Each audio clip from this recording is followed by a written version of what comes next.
We have here a pair of terms that, one from the Old Testament, one from the New Testament, end up meaning the same thing as one another. One of them is found here, and the other is found here. And I wanted to give you some context to show you why they are the same and how they interact between each other, because they, even though they're the same, even though they have the same meaning, end up illustrating some kind of powerful contrasts about how God is and why it can be so difficult for us to understand him.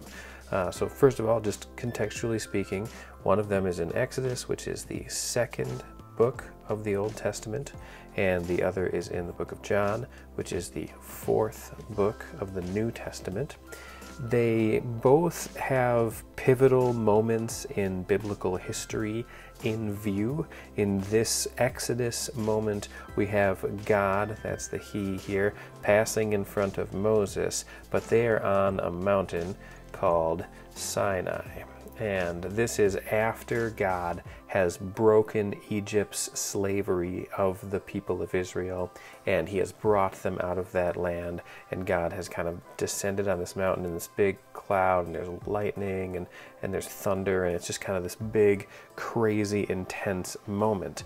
Whereas in John, we are just before the birth of Jesus, which comes with him just in this manger, and it's quite weak and small and insignificant as we see him come. And interestingly enough, the Israelites in Exodus 34 had just come out of Egypt. Jesus was actually not long from fleeing into Egypt for his own safety. So you can start to see there's a contrast between the God that these two parallel terms, meaning the same thing, is describing. Next, it's worth noting that God shows up in different ways.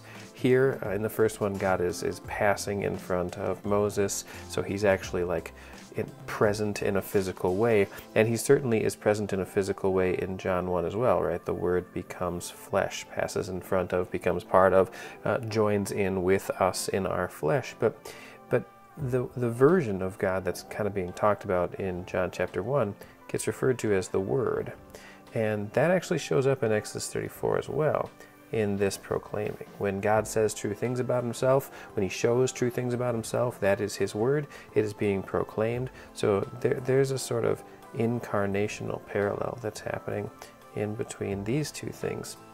And all of this kind of brings us to this place of God being important. You got this sort of double descriptor here, the Lord, or this double descriptor here of the glory and his glory, all magnifying who he is, but leading us to where we're trying to get for our purposes here, which would be the idea of love and faithfulness coupled with the idea of grace and truth. Now, these two ideas end up being the same. Love and faithfulness, grace and truth have the same basic meaning, and these are the terms or definitions that we might define as the love or the grace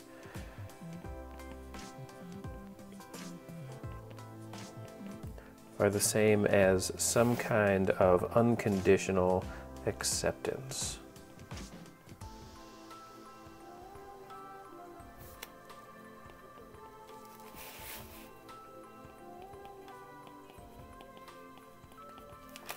And the faithfulness and truth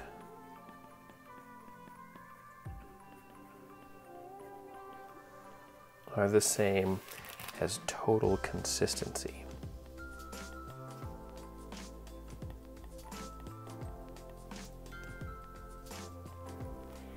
Now, there's another version of these terms that kind of comes into play sometimes, not in the Bible as much as in church practice or in the work that we do when we're trying to worry about talking about God to other people. And that version of these terms, which isn't really a biblical one as much as one that's just become useful to the church, is law and gospel. So love and faithfulness, grace and truth, unconditional acceptance and total consistency, and law and gospel, they all have these parallels, and they are represented in the Bible in various ways and in Christian theology in various ways.